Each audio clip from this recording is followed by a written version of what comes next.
So I think it's probably time to have a chat about something that most people in our position, most people when they're running businesses sort of neglect, and that's recruitment. To be quite honest with you, recruitment is going to be the thing that hamstrings you, or it's going to push you on to do what you want to do. And that's about getting the right people in the right places. You know, a bit like any sports team, football team, you need round pegs in round holes. If you've got round pegs in square holes, vice versa, it can really hold you back. And it's something that we at World Famous Dive Bars are having to do constantly. And I think people in business don't realise that recruitment is a constant process. It doesn't stop. You never get to where you want to go with people. You get really good people. If you do your recruitment process right, you get really good people all the time. But it's a process that you have to keep doing. You have to keep searching for talent. You have to keep searching for people that improve your businesses. And that's a real hard thing for a lot of people in business. A lot of owners or founders have to psychologically get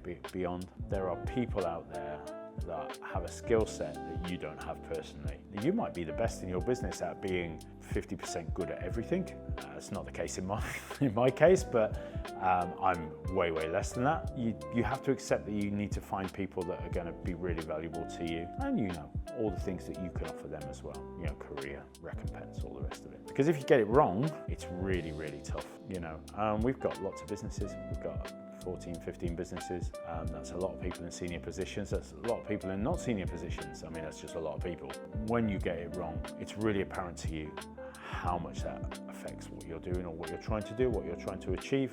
For example, we have adjacent to our businesses, we have a facilities company. It's called BCL Facilities, formerly known as Bristol Cleaning. Essentially, we purchased it because we were paying lots and lots of money to cleaning firms to clean our venues. Me and my business partner, Paddy, we went out and we purchased a cleaning company. And as you do, we didn't necessarily buy the right one.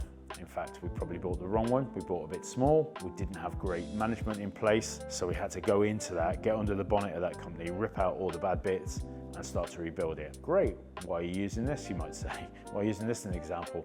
We didn't rebuild it right in the first place. We went and did a really good recruitment process with a recruiter that we work with, and I've known personally for 30 years, and we were very thorough. And we got somebody into that position that we had a great process and essentially won that race, and we installed them into Bristol Cleaning. Essentially, we'd got the wrong person. Not essentially, we had got the wrong person. And that person didn't grow our business. Our business shrank. Our business became more chaotic. We had a higher churn of staff. It's high in that profession anyway. We did the thing that a lot of owner-founders, people in senior management positions do, and that we didn't act quick enough in that place. And we let this position drift, which essentially we ended up at a point where we were losing money. We were losing £40,000 a month from a point where we should have been breaking even pretty much straight away with the business that we brought to it. We had to act. We had to change the person that was running that business, and which we've done, but we've essentially wasted a year trying to grow that business. So it's really important to get recruitment right over our entire portfolio of companies. We try really hard to put the right person into that place. For example, we could be in a music venue. I'm sat in a music venue today. You get a person running this place for us, the GM in this place, who doesn't understand the complexity, the nuance of how this venue operates. It's going to crash and burn really quickly. You're going to get a bad reputation for maybe being a difficult venue, or maybe not being able to do what you say.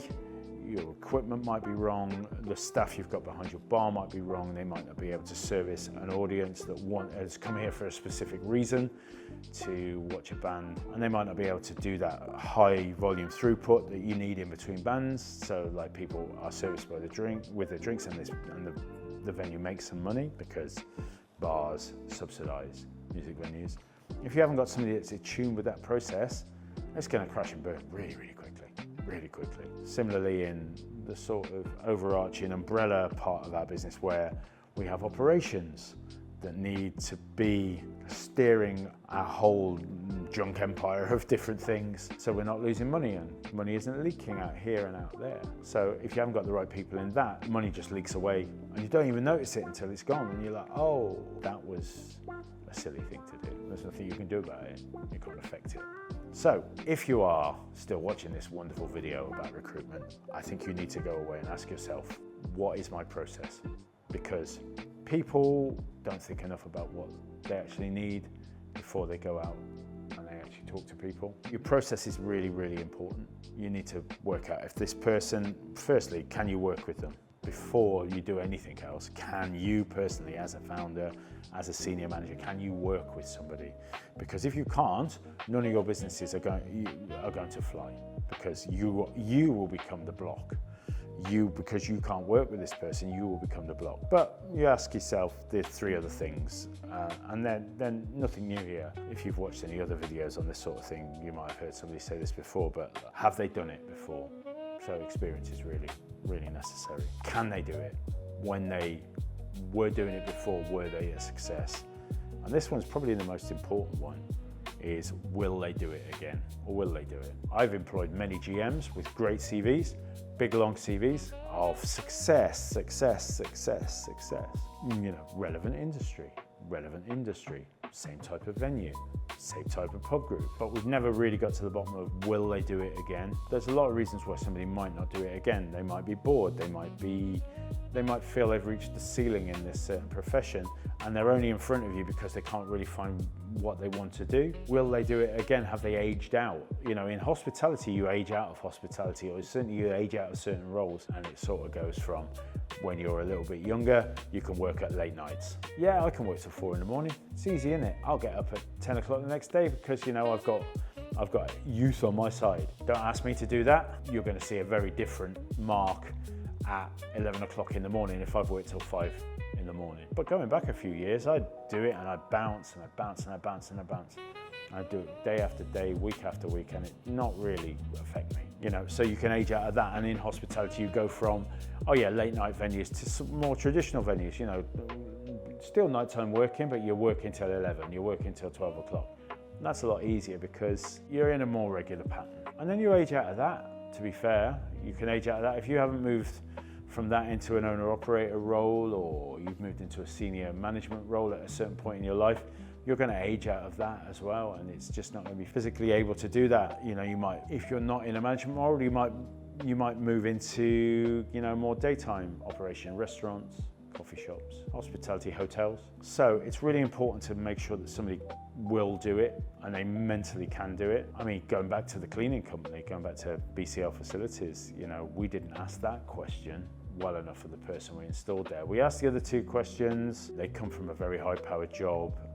It was adjacent experience, it wasn't direct experience, so maybe we didn't satisfy the have done, can do as well, but we definitely didn't satisfy the will do, because when you build a business, and we'd stripped this business apart, you know, we'd taken it right apart, got in, torn all the bad bits out, thrown away all the bad contracts, did some cultural work with the team. When you're inserting somebody into that environment, it's a tough gig. You've got to go back in there, you've got to rebuild culture in the way that you want, that your owners want it to work. You've got to go in there and rebuild sales. You know, you've got to get in there and get engrossed in getting the contracts that you want, and making sure those contracts work for you, not only financially, but they work operationally for you as well. I mean, it's tough, it's long hours, it's hands dirty work, it's sleeves up work. There's lots of disappointments in a startup, there's lots of disappointments.